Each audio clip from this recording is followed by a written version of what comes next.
Kennedy, do solemnly swear I, John Fitzgerald Kennedy, do solemnly swear that you will faithfully execute the office of President of the United States that I will faithfully execute the office of President of the United States and will, to the best of your ability, and will, to the best of my ability, preserve, protect, and defend the Constitution of the United States. preserve, protect, and defend the Constitution of the United States. So help you God. So help me God.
Divided, there is little we can do.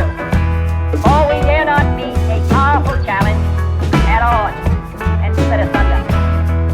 To those new states whom we welcome to the ranks of the free, we pledge our word that one form of colonial control shall not have passed away, merely to be replaced by a far more iron tyranny. We shall not always expect to find them supporting our views, but we shall always hope to find them strongly supporting their own freedom. And to remember that in the past, those who foolishly sought power by riding the back of the tiger ended up inside.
the instruments of war have far outpaced the instruments of peace, we renew our pledge of support to prevent it from becoming merely a forum for invective, to strengthen its shield of the new and the weak, and to enlarge the area in which its writ may run.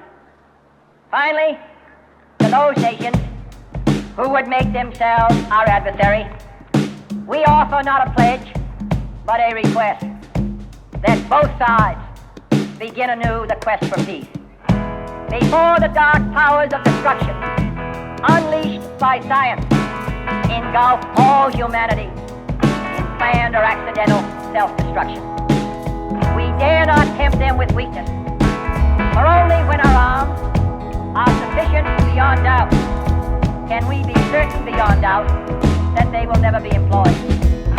But neither can two great and powerful groups of nations take comfort from our present course, both sides overburdened by the cost of modern weapons, both rightly alarmed by the steady spread of the deadly